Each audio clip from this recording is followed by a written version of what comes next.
One of the things that I have to make, every once in a while on the show is fresh pasta. And the thing about making fresh pasta is that, classically you make a well of the flour and then you put the eggs in it and you slowly kind of incorporate it.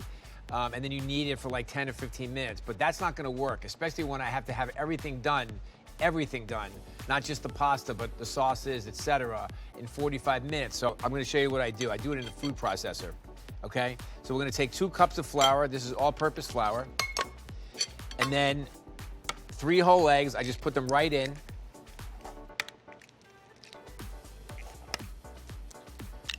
And then 1 egg yolk. I actually got this recipe from my friend Mark Vetri, who's one of the best Italian chefs in the country. He gave me this recipe a long time ago. No salt. We're gonna season it later. Put the food processor on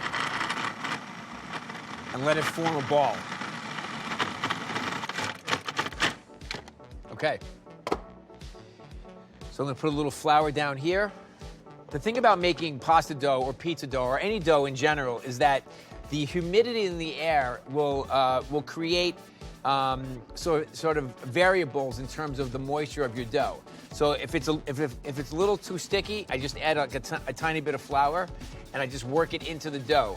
And then what I do for Beat Bobby Flay, you can see that literally took, less than 60 seconds to do, which is good, because now I'm probably down to, 43 minutes or, something like that left on the clock. So I just kind of knead it a little bit. I just form it into a disc. I cover it in plastic wrap, let it rest for, I don't know, it depends, maybe 15 or 20 minutes, just to kind of let the gluten rest a little bit.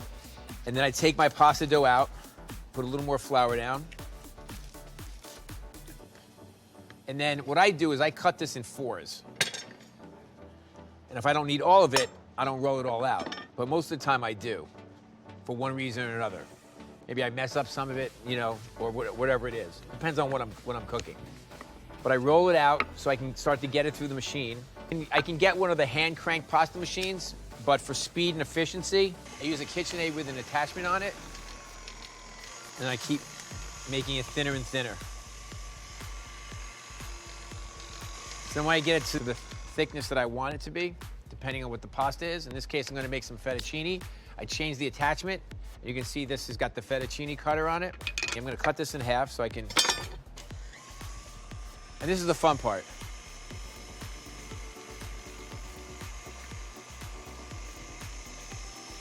See that? I love that. There's something really satisfying about making your own pasta. I like to put some semolina flour on here so it doesn't stick together. Just kind of keeps it separate. And the semolina is a lot, you can use cornmeal, but the semolina is a lot finer, so it's not really going to become part of the pasta, which is a good thing. A little water. I have my sauce going, and when I'm doing it on the show or if I'm doing it in my restaurant, same thing. I'm doing a bunch of things at once. I'm going to add some pasta to the water. Make sure that it doesn't stick together. It's literally gonna take about, 60 seconds or less. Gonna take some fresh basil just to tear it, some Parmesan and Reggiano cheese, some blistered cherry tomatoes, a little bit of olive oil.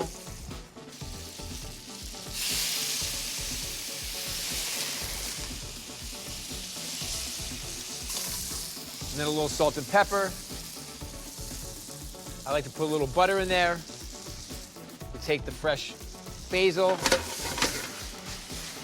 saute, saute, saute.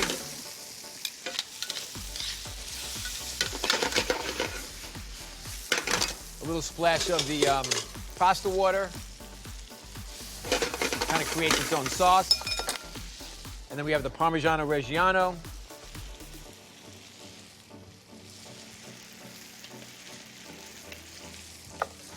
Get it in the bowl. Fresh pasta, ready in 45. Let's do it.